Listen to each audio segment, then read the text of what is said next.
I cuss a lot. We're making jokes about everything. We're unserious about almost everything, but that's what makes it magic, and that's what makes it work. They're laughing with us because they know we're not talking about them, right? Because typically they're the ones with sense or something like that. So, welcome, Tatiana and Benhameen from For All Nerds. I am so excited. I can't tell you because I'm a huge fan of you guys, and I found you because I am about all things Game of Thrones, all things House of Dragons, House of the Dragon. And so when you like something, when you're into it, you're just looking for more content. And so I believe that's how I found you guys. I know that's how I found you. I was looking for the content. I was on podcasts. It's like, who doing podcasts?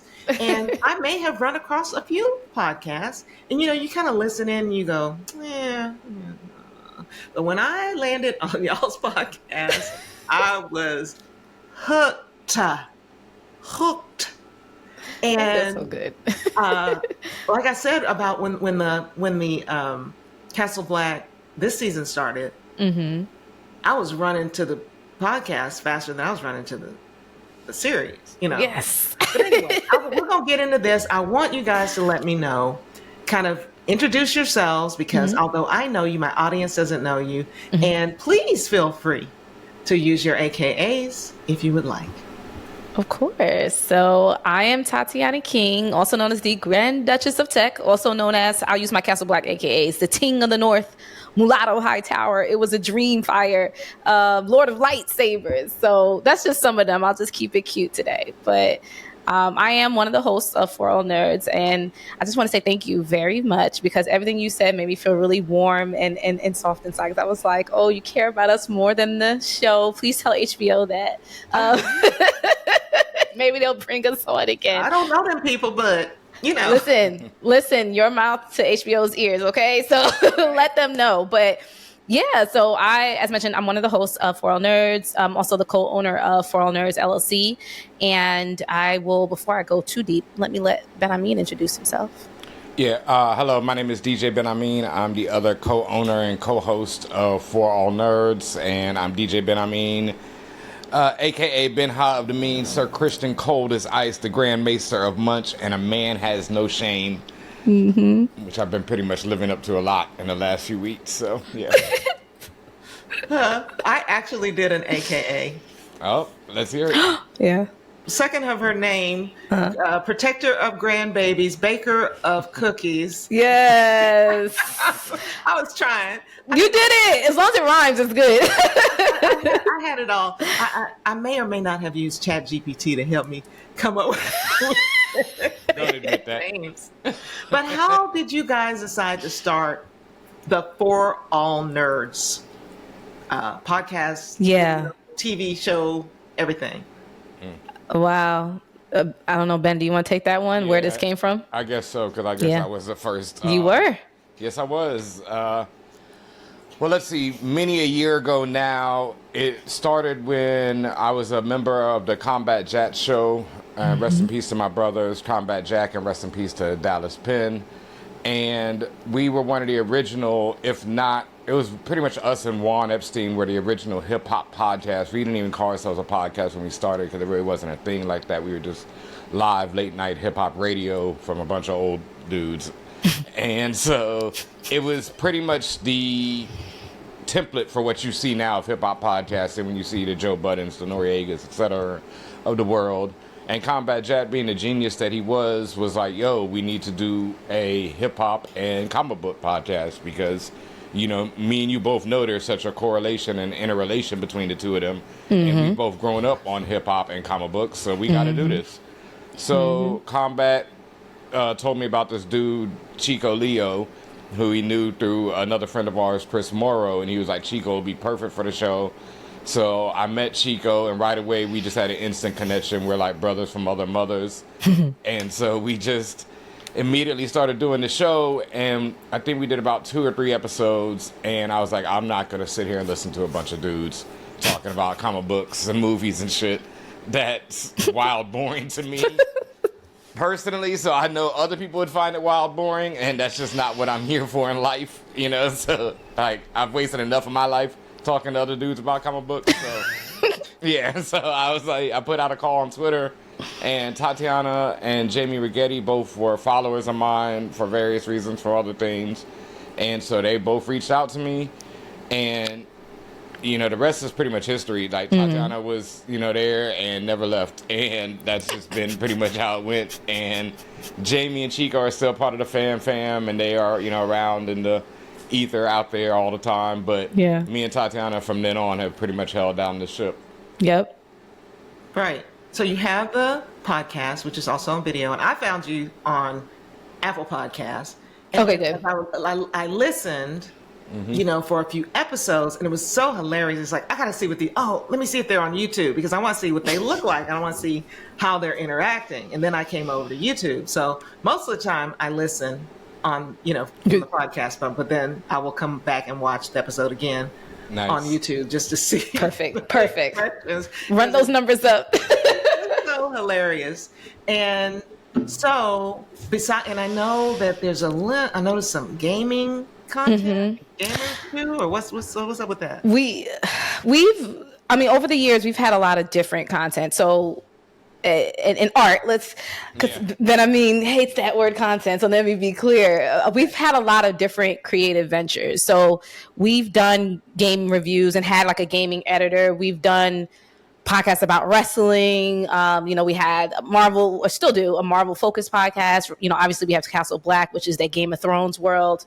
We've anime focused podcasts. We've had it all. And throughout the years, the show and the brand has evolved, and we still cover that in different ways. Like, we have a Twitch account, so that, especially like if Ben is spinning, because he's a DJ, he's a working DJ and producer. So if he's spinning, we'll do that on our Twitch account, or if we're gaming, stream that on the Twitch as well. So that, to a smaller extent, but we still are like interested in many different pieces of fandom and the general nerdery, if it is, right? So gaming, comics, film, TV, all of it. Yes, that's a lot. You use the word fandom, and I've heard it, you know, I think I know what it means, but what does that even really mean, fandom? I mean, that's actually a great question. Culture. That's actually a great question.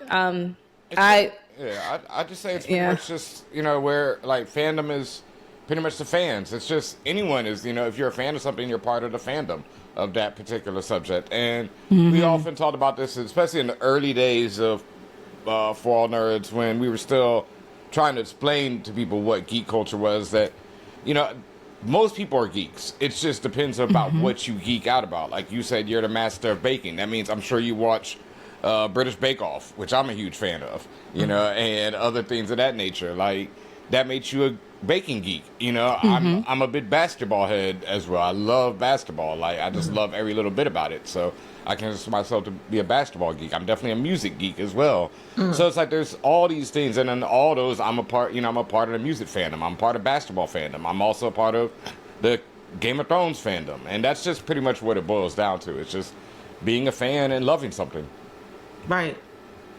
And, you know, music, comics, movies, that's a lot going on. And then Benhameen, she says, you're also a DJ and a producer. Outside of this, Tatiana, what else do you do? Yeah, I'm also a writer. Benhameen is a writer. He's a WGA writer.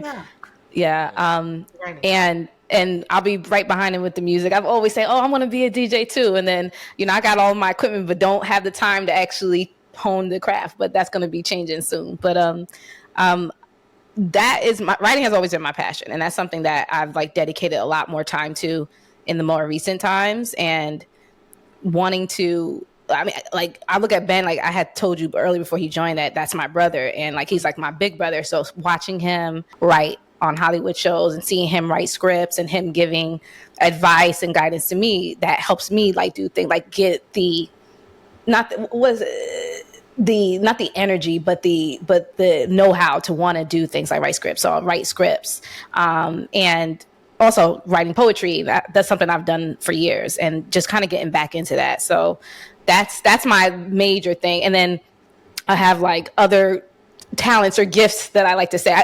I say that facetiously because my gifts end up making me do a lot more work than I need to be doing, because everyone's like, oh, you know how to do this? Can you do this for me? So event planning, just a lot. Show running, show production, things like that. So that's some of the stuff that I also do on the side.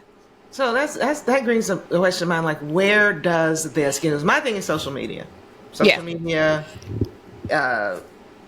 specifically YouTube, but where does the podcast and the posts that you make about the podcast and the video podcast, is that just a means to the other end, or is that it's just a stream of income along with all the other streams? And is it, like, where does it fit? We've been talking a lot about social media or this type of work. Is it a job? Is it a real job? People are saying, well, you should get a real job. What's a real job? Okay, so there was a couple. I've had a real job in my life, but I've worked more than most people, and I don't know. It is a real job. Everything we do is a real job, but it's also something that I always say too, that I love everything I do, and because of that, it doesn't really feel like work to me. Mm-hmm. But I put in more hours than I would think, a lot of people put in, and I just constantly am doing something. Like Tatiana was saying, I'm a DJ, I'm a music producer, I'm a writer. I got my first graphic novel, Jimi Hendrix Purple Haze, dropping in August. Yes. And then I'm also a full-time wedding DJ as well as like club DJ. I was doing a gig last night. And so it's just, it's a constant thing for me. When I finish this, I'm going to go work on some music and prepare to record for House of Dragon this week. So and then we got to make the, some YouTube posts, some Instagram, Twitter, etc. It's just, we constantly are doing it. And I don't know, it just, that's part of our job. Yeah, it's just part of our life. I think, like I think what you said there is, when you said it's a means to an end, I look at everything as a means to an end. I don't do anything unless it's really, I don't post on social media pretty much unless it's related to what I'm doing, unless it's some major thing like the Kendrick Lamar concert. I might pop a few lines off about that, or if it's a show I'm watching, I might make some jokes, or I'll recommend stuff. But beyond that, it's pretty much all, For All Nerds, DJ Benhameen. That's it. I don't really do anything else, because it's like everything to me is leading towards that point of, like building up my own personal brand and building up myself and just showing people what I'm doing out here. So other than that, I don't really feel like, I don't believe much in social media other than just to be like, hey, this is what I'm doing, or I like taking pictures, beyond that. Yeah. It's kind of where we're reaching people though, because, 20 years ago, you're doing something like this, even if you just had like, because they didn't have podcasts, you have a radio show, how would people find out about it? It would have to be some type of traditional marketing, maybe. That's how me and Tatiana met. That's how we met, through Twitter, It's so many of the connections that I've had over the past 15, 20 years have come through social media. It's how not exactly how I met Combat Jack, but it was related, so it's all the same thing. Yeah. I mean, I've always seen social media as a tool. I've pretty much, that has been my main definition of social. So Twitter, the IGs, TikToks, all that stuff. Like, it could be used for entertainment, but it's a tool. It's a tool to connect with people. It's a tool to disseminate information. It's a tool to share, again, entertainment. And it's a creation tool as well. And it's a tool that we use to distribute all of the creations that we're making, whether it's the podcast, videos, whatever that is. It can serve as a means to an end, because, I mean, we would need to have trillions of views, first of all. This is not the most lucrative business. Contrary to popular belief, podcasting is the most lucrative business. Like, it doesn't work like that. A lot of people think, oh, you podcast a lot, you have a lot of stuff out there, you must be making buckets of money. Like, no, you're not. And while you can, that's like, you have to double down on a lot of different things. And really, it's about it's about the connections you make because of your podcast. You make those connections outside of the podcast, and then you do things like partnerships. You work with the big big brands or even smaller brands where you constantly having deals with people. So that's really kind of where that business part of it. And like Benhameen said, it's part of our life. I don't see this as it's both a job to the outside looking in, it's our job, but this is part of our life. This is part of my routine of living. Like we gotta go and record something and tell people how we feel about episode 2, right, of House of Dragons, and that's just intrinsically part of what we do naturally. And at least, and he agreed, but definitely for me, for sure. Yeah. And then and I'm working my way backwards. It was just interesting. He said he ain't never had a real job in his life. I have had a traditional job almost my entire life, and even now I work a corporate job. So that I'm on track to, God willing, be over with at the end of this year. But so I hold down like a typical 9 to 5 while doing all this stuff with the brand, with For All Nerds, and then while also trying to do my own personal endeavors as well. So it's a juggling act, and it does require a lot of hands. So we don't do this alone. Like, we have an incredible team behind us. We have a dope engineer. We have an intern that helps us with our socials to make sure that we're constantly pumping out art, make sure all our stuff is out there, and keeping our voice out there. Keeping our voice out there. there. Thing to say right now, the problem with saying content is it allows people to make things with robots. That's the first AI. It's the first step into allowing people to view art as being able to be made by robots, and that's why I have a huge problem with saying content, because I don't make content. Like, my graphic novel isn't content; it's a graphic novel. Right. I spend years of my life making that joint for people to call content. Yeah, we do reviews and recaps, and yes. I mean, we put our voice out. We put our voices out there. Yeah. I don't feel as bad as, because I have a marketing degree. I know. In concept, afraid. In concept, I absolutely agree with Benhameen and all that. Just in terms of like just casual talking, I don't mind using the term, because again, that's the marketing person in me. And that's the problem. The casualness of it is how they allow it. It's just like how every commercial says AI right now. It's not AI. It's stupid. It's not. And it's it's the wrong terms. It's still a search engine. It's not AI, but that's how they allow it to become this thing. And then one day AI writes your movies, and AI fills everything. It's already happening. I know. So don't. No. That's how we stop it. Yeah, well, it's I'm like you. I'm like both of you. I do the thing. It's my life. I have a job working for, the channel, but then I also have a business, and then and and somehow it all comes together, and somehow it creates an income that supports what I want to do in life.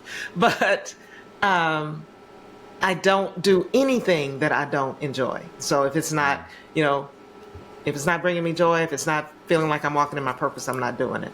And I've always been like that. And that means that, yes, I've had corporate jobs, but I painted streets. I've had like terrible jobs when, if you want to talk about, I painted the lines on the streets in the summers, like I've done some, Man. Yeah. Rough construction work. Oh yeah, so I've had all, some real all rough work though. All rough work is not construction. And when you said I've had some jobs, I'm thinking about a job where I worked for one day. When I've had jobs that I've hated for like a day or two, because I'm gone the next day. I worked for Motorola, midnight shift, cold, because they keeping the parts to the computers cold, and I was supposed to be looking at the little tiny pieces of the computer and making sure all the prongs were straight. Oh my God. That is a horrible job. Yeah. No. I was like, no, I'm not doing this anymore. But I truly believe in working in your passion, walking in your passion, what you're interested in, your purpose. And so I love that about you guys. And that you have found this niche. I'm gonna call it. Can I call it a niche? Yeah, absolutely. The fandom, the geekdom, but then Black culture on top of that. Because there is fandom, and then there is geekdom, but then you put all three of those things together, and that's why I just think it is genius.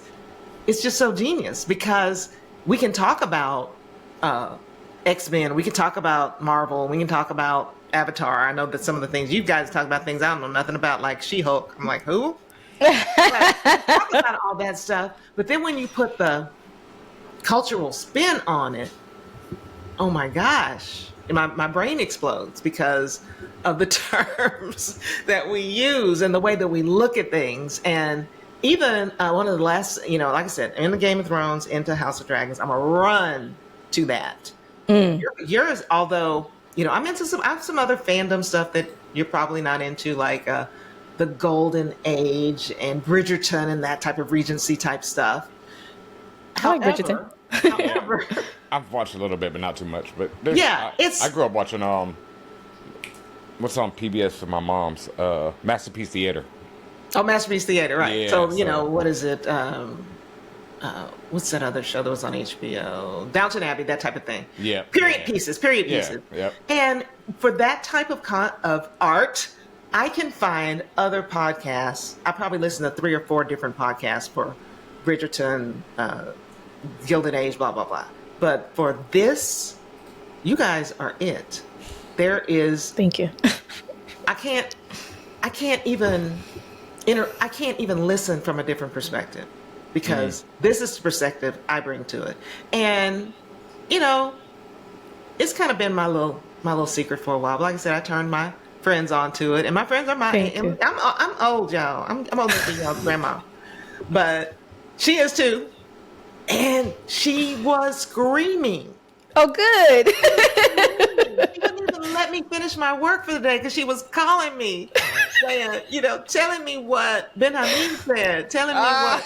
Yes, I heard it. I watched it. She's like, I watched it first. I told you about it. She called me yesterday, and she's like, "Did you watch?" Well, I was way ahead of schedule. On Saturday, I had a hard, rough weekend. I got in bed on Saturday. I turned the TV on. My husband said, "What are you doing?" I said, "I'm waiting for my show to come on." He said, "It's Saturday, right?" Wait.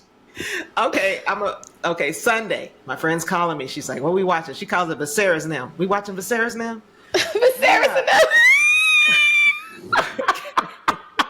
We gotta mention this on the podcast. Word up. So she's like, "So wait, you're gonna listen to the podcast first? Or you gonna listen to the? No, I'm gonna watch my Watch show, the show.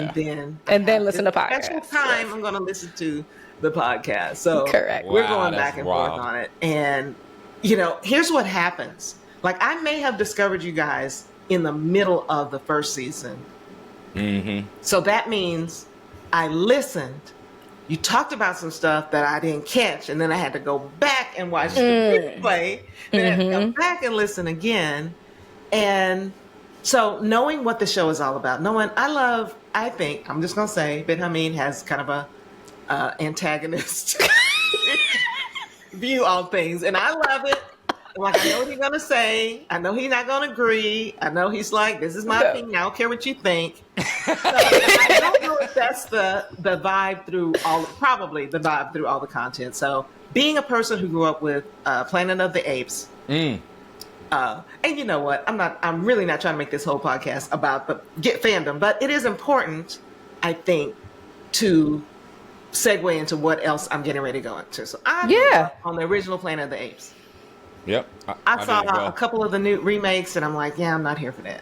I'm not really here for that. But I was here for the podcast episode. And let me tell you, when I say I laughed until I cried, and I don't even need to see the movie to know I got so much enjoyment out of it. Thank you.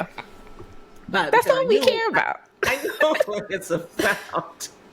But being that this fandom is sort of niche, what kind of challenges have you run across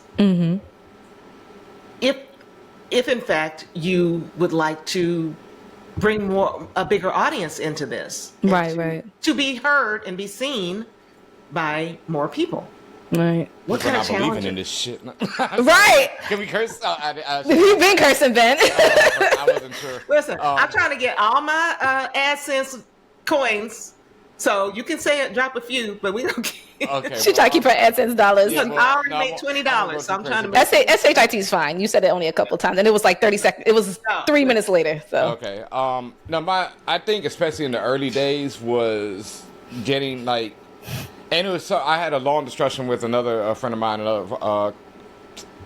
fellow podcaster, my brother Tahoe TV, legendary dude, and we were having a long talk the other day because we have the same circle of friends. And what in our early days, I would always be in that circle of friends, like, yo, look what I'm doing over here. I'm doing this podcast about geek and nerd stuff, or I'm doing this podcast about hip hop. And their first question was like, what is a podcast? And I'm like, ugh, all right. So, we try and explain it to people. And now it's like, podcast, Everyone has one. Everyone has one. But this is, at this point, I'm having to explain to people what a podcast is. And then I have to tell them, it's about geek and pop culture from the perspective of black people. And they're like, who cares about geek culture? And now... Right. Now everyone cares. I mean, it's interesting because the challenges we face it's a few things. It's like this, the whole progenitor of all this, as Benhameen mentioned, is Combat Jack. And Combat Jack is what we call him, the pod father, right? He literally, and it's not just our bias. This is corroborated across the internet. He is the godfather of what the modern podcasts are now. And not just hip hop or any type of podcast, just podcasts in general. And to show that kind of evolution from radio to now online streaming show where you have personalities talk about a topic. That is like the most basic common level denominator of what a podcast is. And from that, and I mentioned him because he was so early into the game before people understood what anything was. And then even when For All Nerds, it used to be called Fan Bros. When Fan Bros originally was born, still ahead of the game, like ahead of before anyone understood what was going on. So maybe because we were so early into everything, we had just years of just people understanding who we are and what we do.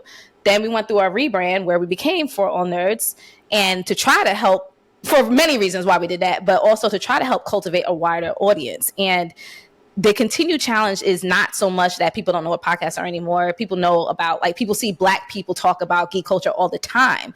The challenges is just awareness now, right? We have a very solid brand. You Google us, 30 pages of just us, right? Everything. But it's about people knowing that we exist. And right now, the strongest way is word of mouth. So just like how you said, you told your friend who I imagine told other people who told other people, they say, oh, they're great. But that needs to be multiplied by thousands more, tens of thousands more to have a really significant impact, because it's just for many years, we're constantly preaching to the choir, which is great. You're with your people, but our people is way more expansive than the people that we're talking to right now. There's so many people who are just the way you found us and was just there's everyone who would relate, and people of all walks of life and people of all ages. And I thought that was so important that you said that you grew up in a different time and you have different background, but you understood what we were doing, right? You said, wait, Black culture and something that I enjoy in the culture, in fandom, right? And it happened to be Game of Thrones. Put them together, magic. And that's what we do. And we've done that over and over again. But the biggest challenge has just been people being aware of who we are and that we exist and that we get out there. Yeah. Right. And I think it's also because I used to say a lot that there wasn't many people out there like us. And I feel like there are. We're working on having this guest on the show this week, and they're doing the same thing that we are and have a nice size following and stuff, and they're the same type of humor and everything. But at the same time, I feel like me and Tatiana have something very special that it's just not. I haven't seen it duplicated. Like you say, I watch, especially when I go to, and then I guess YouTube and things of that nature have a hard time pushing brown people, because if I go look up House of Dragons reviews, I get a bunch of white people, new rock stars. I get these chats. I get these guys, and it's I enjoy all of them, but they miss the effing point so much. Where I'm just I can't even be bothered half of the time because they're not getting it. They just don't get it, and it's I don't think a lot of people get it. That's something not every Black person is going to speak the way we speak. Because we are very much politically inclined, very much thoughtful about things. I take a very, especially with Game of Thrones, I don't say, I do take an antagonistic view, but it's more so that I'm people are looking at this one way, and I try and point out that that's not the incorrect way, but there's other ways of looking at it. There's a more wider view to this than people are taking, and that's my point. Yeah. And Jamie is, the hero of the story. Oh gosh. And to Ben's point, just to kind of round that off, his point is just about how we speak. Like we have just been we've been trained. Like we are trained media professionals at this point. Like we know how to talk on camera, we know how to have the conversation, but also it's our podcast and we're going to do it our way. So we talk to when we're talking to each other on the show, we're using our real voice, right? So I cuss a lot, we're making jokes about everything, we're unserious about almost everything, but that's what makes it magic, and that's what makes it work, and that's what makes it so, it sounds like from what everybody's telling us, that's what it sounds very compelling to people, because it's just like these are people who are just, we're sitting on a stoop just having a conversation about something that we enjoy, and it's from a Black perspective, a Black American perspective anyway, so yes. it works really well. And that authenticity comes through, and it feels irreverent, but then it also feels like razor sharp wit. I mean, it's not dumb stuff. Thank you. It's like it's very important. Come up with that. That means a lot. I know it means a lot, Tatiana, but it's that's something my whole life. Like I'm a big. That's another one of my fandoms is comedy and stand-up comedy in particular. Like I'm a fanatic of it and I study it, and I my favorite people are people who are super quick. And so that was always my intention, is to be as quick as possible. And doing the show really hones that too, because you have to be. And that's what I learned doing it with Combat Jack. We used to be live on the radio, and so people would be calling in and things, and you just had to be to respond. And then Combat was a wild boy, and Dallas was even a wilder boy. So like they would just, and I'd gone through a lot in my life at the time. I'd been incarcerated, a couple of things, and Combat would just be like, hey, you want to talk about being in prison? Hope you didn't drop the stuff while you was in prison, Ben. Yeah. And then you got to talk about that, and it's live. So that was my training ground, and so this is being thrown in the fire. Like, to hear that is like, thank you, man. That means thank you. So, and I love it. But do you ever worry about alienating? Because this is I just got off a live stream with some YouTube creators. I'm trying to point in the right direction, and they want to please everybody. It's like you can't please everybody. You got to kind of bring it in. But then again, do you ever worry about alienating? Okay, we say it's Black culture. What does that mean? That right. Nah. I way in the beginning I used to think about that, because we say ninja all the time and all this stuff. But one day we were at Comic-Con. We go to Comic-Con, New York Comic-Con every year, and white people, a few white people actually came. They recognized Benhameen, talked to him, and I think they were from Middle America. They were like, "We love your podcast. We listen to that." Remember that? Yeah, when we were outside, and they looked like. Oh, right. Man. And that's not an isolated incident. Like we know we have white listeners. After that, and again, this is many years ago now, that from that first experience, and it's been repeated. So like I know we have non-Black listeners, and they have a ball listening to us, and we talk about white people all the time. I will say verbatim, these white folks, and we'll make jokes about white people and all that stuff, and they're sitting there laughing with us because they know we're not talking about them, right? Because typically they're the ones with sense or something like that. So as far as to ask the question, do we feel like we can alienate people? Not really, because I've seen worse. And I'm also thinking think about the antithesis of us, right? The most right-wing, diabolical, nasty type of personality that spews so much hatred. Sure, they're alienating people, but they also have millions of followers, right? So if they can do that on that end, why can Benhameen and I do what we do? Absolutely. And still be good. So and you're not going to please everyone. That's first off. Absolutely. No. Absolutely. And you got to know that. And then that was something like Tatiana said, it was reinforced. Because I feel just like she did. I didn't lean into it as heavy as we do now. Once, I remember once we started doing Castle Black, and I went up to Spotify for, I was working on another podcast, producing it. And I meet one of the marketing, I can't remember exactly what her title was, but she was a big dog at Spotify, white woman. And she's like, okay, you're here to work on this podcast. Pulls me aside. You're DJ Benhameen. I'm one of your biggest fans of Castle Black. Oh. And I was like, and I'm looking at her like, I called this. I say this ninja Jon Snow all the time on that show. I call him a ninja over and over again. And I'm just like, you do? And she's like, no, I love it. And so I was like, why don't you, put us on Spotify, check. But, no, give us a Spotify check. Yeah. So, but that was probably the big eye opener for me. Like, I knew we had white fans because one of my best friends is Jewish. Like, I grew up with my brother Zev. Like, that is my brother. I grew up with Zev since literally the first kid I met in kindergarten, and we're still friends to this day. And he listens every week. And he listens back to Combat Jack. When I used to talk about Zev and his dad and issues, that's one of my other fathers, but I would have issues with his dad, because they were white people, and, things would come up, and Zev would be like, yeah, I heard that, and I'm like, and Zev would understand, and so that's what I've always known that, I could reach the right white people. And so I didn't care about alienating the wrong. Fuck them. It's not just the race. I feel strongly about that one. And also, it's not just the black-white thing.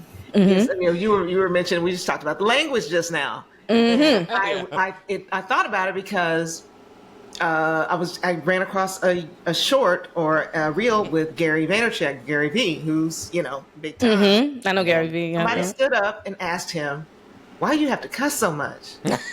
Why do you have to cuss so much? I mean, you're a smart guy." Why? And he just said, "Hey, it wouldn't be me if I didn't. That's just how I talk. It's just like I want to be unapologetically me." Yeah. That's how it is. And sometimes the cuss word is the best like accoutrement to the thing I'm trying to say. Like it just gives it that flavor of, so you understand the depth of what I'm trying to express. Sometimes it's good. I do think sometimes I'm a dollar back. Sometimes I don't, every other word doesn't need to be it, but also I'm not going to stop. Like that's, and I feel like that's also why people listen, because they're like, you know what, she's going to say it the way she's like to say it. Right. Ben's going to say it the way he likes to say it. And I understand what they're talking about. So it's just, and if it's for you, it's for you. And certainly, like, we're in the same household. My husband, I had to put on my earphones. Yes. He'll be like, like, oh my God. And I get it. Sometimes it's a lot. He's the type of guy, he never cusses. He never says a cuss word. Me, on the other hand, we just different. Yeah. So, what's for you is for you. And we're leaning, your fans are going to lean into it. If I'm not for you, then carry on. Well, hopefully you can listen to our Marvel stuff and get past, the language. Yeah, language. I give him the recaps minus the harsh language. Well, I do use the language too, because it's funny with the language. Lauryn Hill is one of my favorite artists of all time, and one of my favorite lines of all time is, "After all my logic and a theory, I add a mother, so you didn't hear me." Like it's just perfection. Like you gotta add that. Right. It's the spice of life. I love it. I'm trying to explain to him things. I said, man, I was driving. I was listening to the podcast, and I was like, Benhameen says, you bring a dragon to the fight, is get down or lay down. He said, he goes, what? I said, get down or lay down. Do you know what that means? I am using that. It's time to get down and lay down. I will never forget the YouTube commenter who told me that they are the cultural signs? A sign of culture with a straight face. Oh, Ben. Like dragon? Oh, Ben. Art is a sign of culture. A painting is a sign a painting of a dragon. Yes, there you go. But a dragon? I did love it so much. Yeah, maybe I can't get him into the Marvel content because he knows that stuff backwards and forwards. Oh yeah, and that's me too. As you see behind me, like I am I grew up on comics. Like I said, I got my first comic book coming out, but that was my entryway. Well, it's Dungeons and Dragons. He would geek out over that. We could go all day. Oh my god. Yeah, we talk about comics all the time, and that's something like. We know that there could be certain challenges, and depending on, even when you're black, certain types of black people, some black people don't want to hear all that cussing. But we're talking about something that you are probably interested in and that you know about.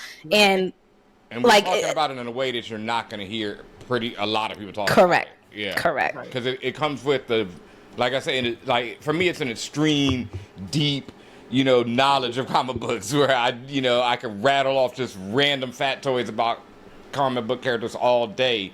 you know, and a love for it. So like when we were talking about X-Men 97, this is something like Tatiana grew up on the cartoon. That's right. And then I grew up on the, you know, I was already a little more grown, so I watched the cartoon, but I'm someone who grew up on X-Men. Like every aspect of X-Men is part of my life. Like, see the light up sign behind me, I just dropped that the other day and it was like, yes! Right. You know, these are big moments of life for me. So it's like, people, I don't think you were gonna get, like, you know, it's hard. And then that's the other thing, like, people, especially in the early days when we'd be out, they'd see Tatiana and they're like, no way she's a geek. They still do that to me. Yeah, still. And it's annoying. I think they don't do it to me because I like people. The people were always surprised by things. Like when I first started writing on American Gods, they were like, what? I thought you were a DJ. And I'm like, dude, I went to Howard University for film. I've been studying film since before I ever started DJing. Like, this is just, you know, and they don't realize we're so, you know, many different aspects to us. This is just who we are. Like, yes. you know? And that's something I want to talk to you about, the type of art that you put out there. Is it just, are you just creating what you want to create?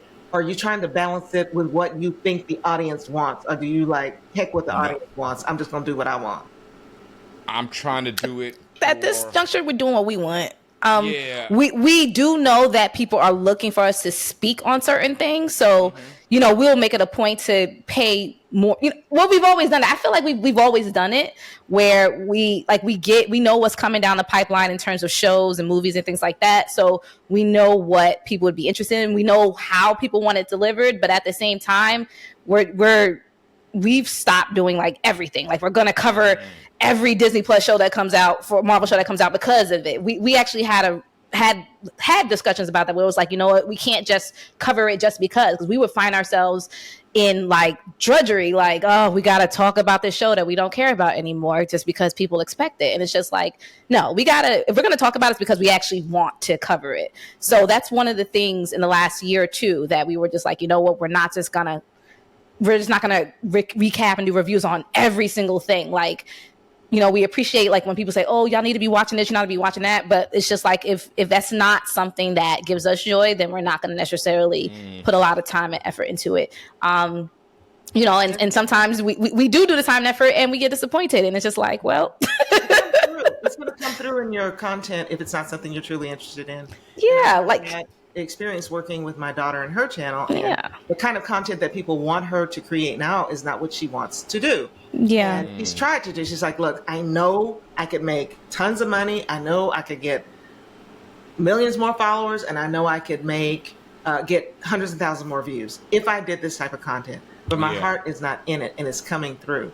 So I'd rather get the smaller audience and less views and basically less money by creating what I want to create. Hopefully the audience will jump on board and I'm gonna find that audience that likes what I'm doing now.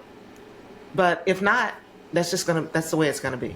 Absolutely. I mean, we've canceled recordings and shows because it was just like our heart wasn't in it, or we just didn't see the point, or sometimes we thought it was going to do more harm than good to draw attention to something that's something that we learned in the last few years as well. Just it's like, you know what, forget us, you know, putting our voice on it. It's just like, this thing does not deserve attention. Yeah. We don't want to lend to that. It's simple, interesting because it's also tied to social media, whereas something problematic will come down the timeline and people will repost it, then speak on it, not realizing that and sometimes they realize and don't care or don't see the bigger picture. When you do that, you're actually lending more credence and attention to that thing, and you're fueling it. And at least in the case of Twitter/X, that person is getting money. Like, especially if they're a subscribed account, they're getting the more views and engagement, whether even the better. Like, hate sells. We know that, right? Hate sells. Negativity sells. Negativity sells way more than that. And to also just bring it all around again, just about when we talked about challenges, like one of the major challenges we've had is because of what we're covering. And now it's not that way so much, but we were coming up in a sea of podcasts about celebrity culture and gossip and this and that and sex and all that stuff is easy. That stuff you could, and as you can see that everyone who has a podcast now, that's mostly what they talk about, right? There are now other creators and podcasts that are out now that do talk about fandom, and they do very well for themselves, and that's great. But when we was coming up, like, it was just a sea of that. So we're fighting against the tide, right? And not to say that all that stuff is negative. It's not necessarily inherently negative. It's just that that's the easy route. Right. Yeah. And to add on to that, I think Tatiana shares the same viewpoint. I'm pretty sure she does that. I wouldn't be working with her after all these years. Is that, like, in everything I've done all my life, because I was raised by parents who are very forward thinking, very revolutionary. And so I've never been a person where money is my final goal. You know, I love having money. I've been, in the depths of, debt and broke and terrible. Or shout out to Dallas, not broke. I was in between funds. And so I've been there, and I like, it's much better to have money, but I will never do whatever. I talk about this on the show all the time. Like, when I was writing in Hollywood, that became one of my big issues. Working in Hollywood was you sometimes have to compromise in ways that I wasn't willing to compromise at the time. And so it was like, I'd rather not do this. And I've said that again and again. I just wouldn't write on any show just to write on a show, because what's the point to me? Like, I'm not here. And that goes back to my thing about content. And this is what I like. Another thing I like to say, I'm not here to fill people's lives. I'm here to hopefully help change a person's life. You know what I mean? And I feel like content is just filling your life up. And I don't make things that I would think are just trying to fill your life up. At the very least, they're going to entertain you. But at the same time, they're going to, pretty much educate you. Like, I feel like even when I'm being very antagonistic on something like House of Dragon, I'm really making a very educated point that all of these people are monsters, and that if you're a king or queen, you're going to do monstrous things. There is no way ifs, ands, or buts about it. So to look at these people as heroic is just you being, we are trained by media to look at the protagonist, whether or not they are a heroic character, as a hero. And that's something I just try and explain to people. And, I might do it with a little vitriol and some jokes, but that's what I'm really doing. Yeah. And with things that I write, with things that I create, it's always about saying something. That is just something. I don't want to just do things to do it. I don't even like DJing. Now I'm doing weddings, which is great because I have to bring happiness and stuff. But I don't like just playing music because I know the power of music. So I know the power of the things that we do, and that's something that I don't take lightly. And I know the power of my voice and the effect it has on people. So I don't take that lightly at all. It's something you said when you said, I don't create content just to fill spaces. Fill a space. Here's what came into my mind. Because I am deep into all this, podcasts, videos, television shows. I'm deep in it. But we as consumers of this art, of this content, we get to curate it. I don't know if everybody understands that. Yep. But you are 100% in charge of curating what you're consuming. You just don't have to sit there and scroll through and eat what's being fed to you. You can curate. And so my time on social media is very rich. Yes, I do have my share of what I call straight foolishness, where it's just like, this is the most ridiculous thing. Honey, did you see this lady letting this monkey eat off her plate? Right. But my experiences in media is very rich because of how I curate it and how you train the algorithms to show you what it is that you want. So when I open up, my mom is 87. When she's, these old people, they love Facebook. And they read Facebook like it's a newspaper. And yes. She's like, a few years ago, she's like, did you see on Facebook where so-and-so did such and such? And I'm like, no, Mom, I didn't see that because I don't see what you see on Facebook. I don't see what you see. Yeah. She thought, hey, look, we're following the same, even we follow the same people, neighbors, friends, whatever. We don't see the same stuff because we don't interact with it in the same way. So what you're saying, I'm not seeing. And I'm not really sure the population at large understands how they can curate their experiences in media. They don't. And have it be just what you want. Everything, pretty much everything that I come across, that I look and I interact with, is something I'm interested in. You know, either it's something that's going to make me laugh, or something going to educate me, or something that's going to inspire me, whatever. Yeah. You know, not making, I love that you said not making content that's just going to Fill the space. Yeah. We don't make things to just fill voids. Fill that space. Yeah. That's the thing. People just do, you know, and it's this thing where capitalism plays such a big part in that. Like, I left a comment on, because like you said, my Instagram page is very curated, my Explore page. Really, is a lot of music producers and music tips and things of that nature. So this one guy was talking about making 10 different versions of your song, you know, sped up version, slow down version, this version, that version. And I left the comment like, dude, this type of feeding the algorithm, you know, making your art like this is killing art. And then I finished the comment saying, and now here comes all the people, you know, saying, get with the times, old man, or whatever. But the funny thing, which I was really appreciative of, this has been one of my most liked comments ever. Like, it got way more likes than any other comment on this guy's page. Oh, good. Yeah, and I was really happy to see that, because I'm just like, dog, like, you can't, like, and it's so beautiful to hear that you say you talk about your daughter rejecting that. Like, the money is easy a lot of times, and it's like, but what are you doing? You know, why are you making this money? You know what I mean? It's not like, what's the point, fam? And that's what I said about that. It's like, I don't, like, I go back to it, I don't make art just to have a sped up and slowed down version. If somebody else wants to do that to my song, that's fine, but I'm not out here doing that to gain an extra dollar off Spotify. Like, it's not, you know, that's not what I'm here for. It's a lot of work, and I won't say, I don't want to use the word hard. It's not hard, because it's not like hard like rocket science, but there's a lot of steps and a lot of moves that you have to make to be seen, to be visible in these spaces. And so if you're putting all that effort into it, and it's just for the money, and it's not for, it's not feeding yourself in any way, I think that leads to burnout really quick. Absolutely. And that may be why a lot of people burn out. And, you know, just even though you guys are doing your thing, doing what you love to do, sharing what you want to share, do you have any tips? Because just listening to everything y'all do kind of makes me tired. You know, it is tiring. The movies, and I mean the book, and you know, your corporate job and everything else. So how do you?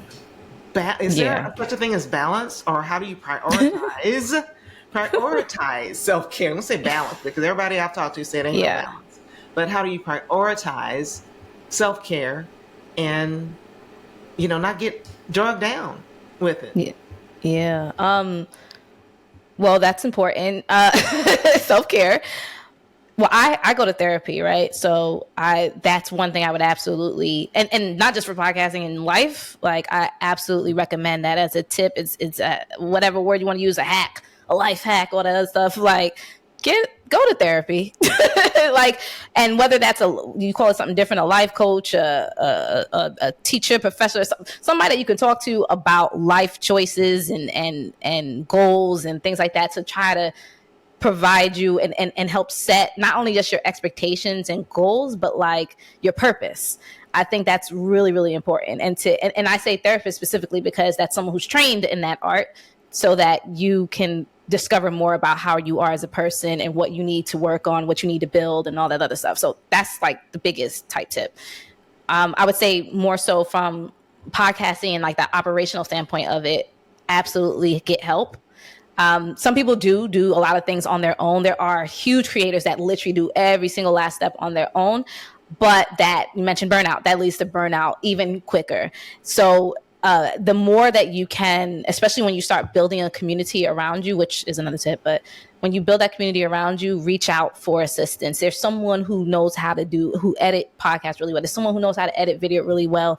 You know, whether you got to pay them or whether it's an internship, whatever it is, like, figure something out and build that family around you, that secondary family around you, because, and sometimes for a lot of people, your primary family, right? But have that support system. And also, like, just realize that it's okay that you can't be good at everything, right? Like, I think that's the other part of it. Like, similar to when you said everyone wants to be everything to everyone, you can't be. You know, everyone's not an iPhone. Like, you can't try to fulfill everyone's needs. And you also don't have all of the skill. You may be really well skilled, but it's just not tenable. And we've experienced it over and over again, right? And it's a learning experience that you just have to learn as you grow, that it's important to delegate.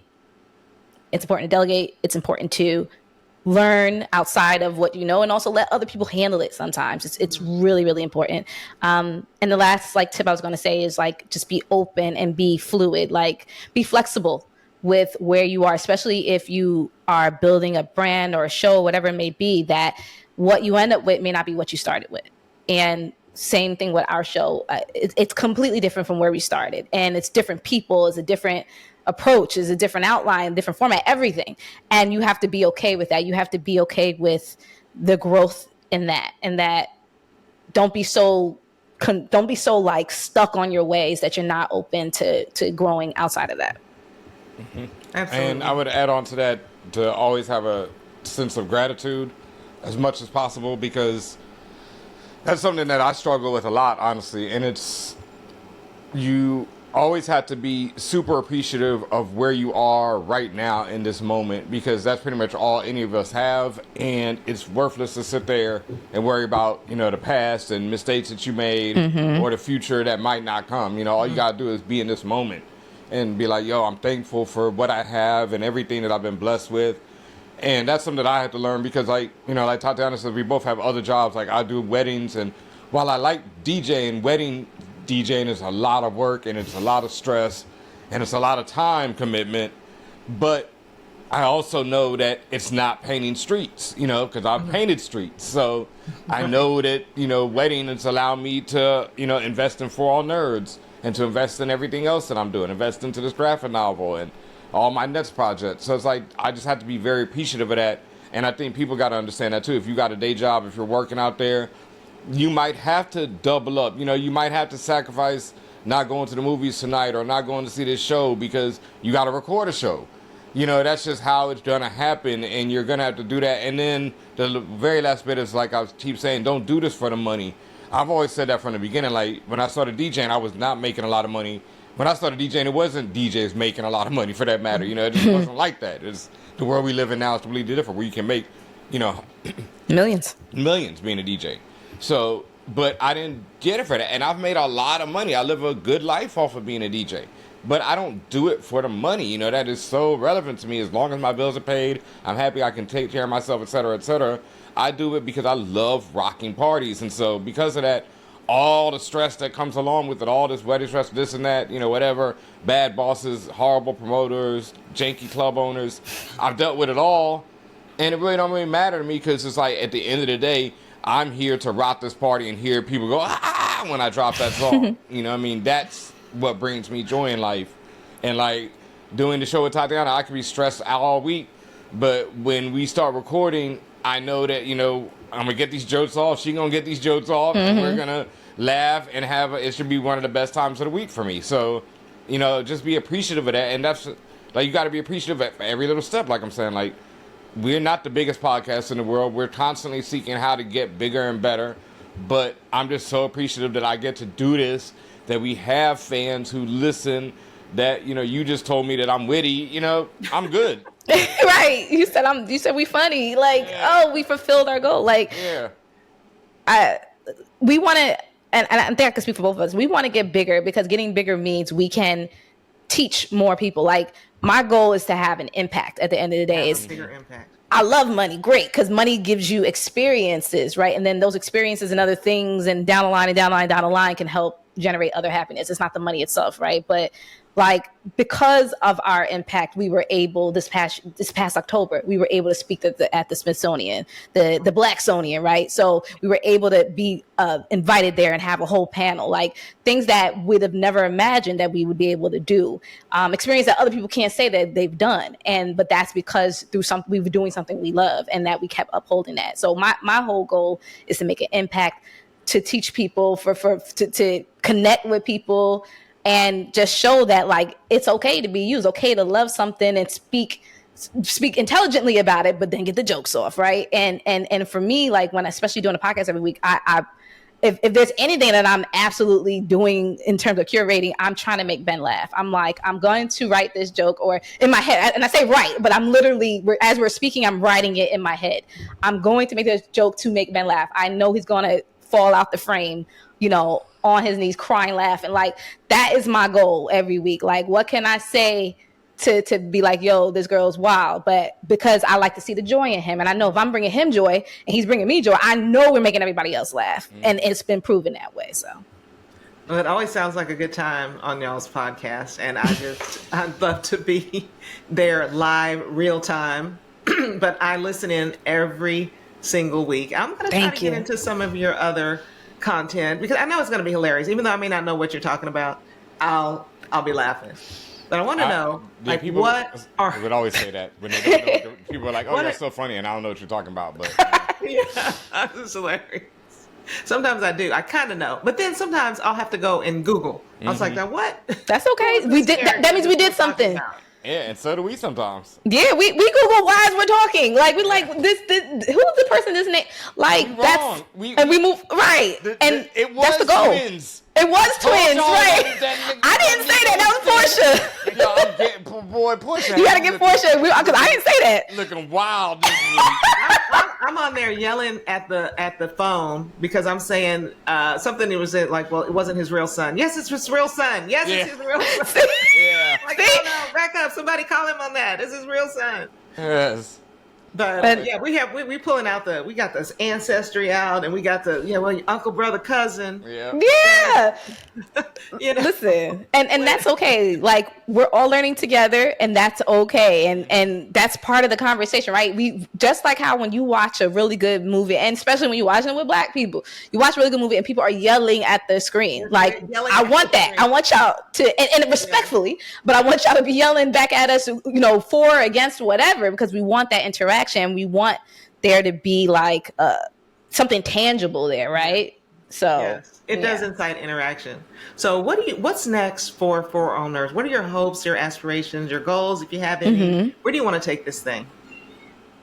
Bigger. Bigger is the biggest adjective I can think. But when we say bigger, obviously, like just a much larger audience. Like, I would love to be getting 1 million views a week. And again, 1 million views doesn't mean a bunch of money. Just FYI, again, like, that still means if we're getting $2 now, we're getting $5. It's not a big change.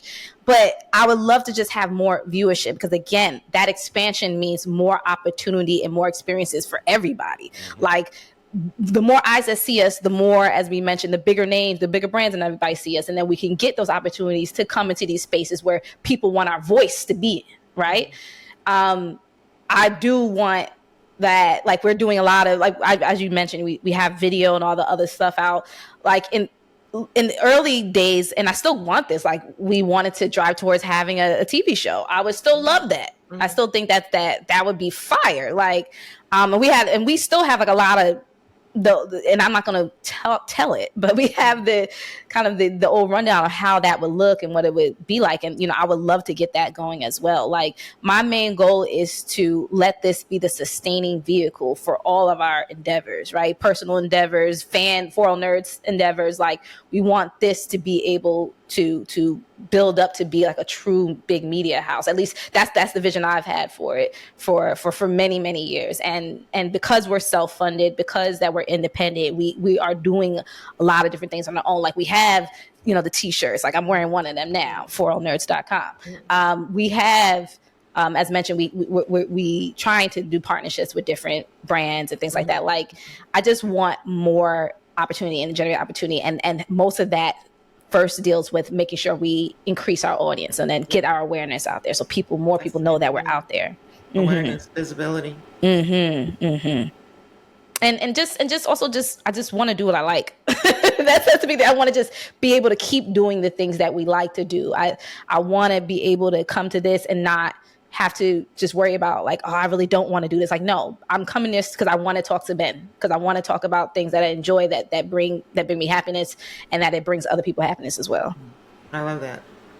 Yeah. You got anything to add, Benhameen? No, that's pretty much the same thing like Tatiana said. I think I really want to expand with our clothing, like she said, our t-shirts, because I feel like that's another area that's just lacking out there, like solid, ill, dope, geek stuff that has that flavor that we bring, where it references Black people or culture, in general, not just people of color in general, not just Black people, but just things that we reference, and like hip hop culture, and just like Gucci Mandalorian, whatever culture, like Gucci Mandalorian and things of that nature. I feel like that's really, there's a lack of that out there, so I want to keep bringing that and expanding on that. And then just like Tatiana said, it's like we do this. I remember the first year I started For All Nerds, I was like, okay, I'm doing this podcast so I can go to New York Comic Con for free. That was one of the goals. I was like, if I get to do this podcast, I know I'll be able to get to go to New York Comic Con for free. And I've never been, and then I'll get to meet people and talk to them. And then it was always like, Tatiana talks about this all the time. One year I was like, this year I'm going to get in a writer's room. We talked to everyone who can get me in a writer's room. I'm going to get in a writer's room. And then that year I was on American Gods. So it's just, and that was one of my dreams, is to work in TV. And so now, now I might do another show or another film or something, but I've got this graphic novel coming out, and that's another dream of mine, is to write comic books. So like I say, I use the show and the platform that we have to achieve other dreams. It's something that Combat Jack once said to me. He was like, this is not a hip hop podcast. This is a podcast about showing people the keys to success. And then when you show these people the different keys to success, you show them a lawyer taking this route, you show them a producer taking this route, you show them a graffiti artist who's made it big. And so you see all these different paths that people take, and it helps you find your own path to success. So that's something that we've interviewed so many different people. We're never just like, hey, what's your movie coming out? We're always talking about, what were your trials and tribulations? What kept you going? How did you make it past those dark days and nights to get where you are now? What keeps you going now that you've achieved some success? These type of things. And substantive. And those are the type of things that those are the interviews I grew up loving. That's what we started with. I mean, this isn't a lot, like, other people don't know about this. It's like, I've been interviewing hip hop artists and acts and other people since I was like 16 years old. Me and my sister started interviewing people. That's something you'll see in the current year coming. I'm about to start putting out a whole lot of old footage. So when I first got to Combat, it wasn't new to me. I'd already done that journalism type work of talking to a lot of artists. And even back then, I was always about more than just, I remember I asked this rapper, why'd you name your song Killing Every Ninja in Sight when you're Black? I'm like, bruh, like, that's kind of, No, we asked the questions that need to be answered, right? Yeah, it was a little wild, and so that's why, I just always stick to that. Like I said, I was raised by my parents. I was raised by a village of people who were very forward thinking, and then my mentors and peers were people like Combat Jack, who just weren't about this nonsense. Dallas Penn, rest in peace, who's like just one of the greatest minds of our generation to me, and he just was not about this bull. Dallas was a provocateur, and I aim to carry that legacy on as much as I can. I know I'll never beat Dallas. You doing it. You're doing it on Castle Black for sure. Yeah, but I'm aiming, because I feel like people need to be pushed and poked and woke up a lot of times. I agree to that. Awareness. I love it. And that's the reason I'm doing this podcast too. I want to show different creators at different stages and doing different things out here on these internet streets. And it doesn't all look the same. Even for creators of color, it's all doing different things in different ways. And, I love that term. If you can see it, you can be it. So here it is. Your next step. So how can people find you in all the different places? And also, Benhameen, I definitely want you to talk about the book that's coming up. And Tatiana, anything that you have, you're working on. Yeah. Tell us about. Well, you can find us on For All Nerds, FORALLNERDS,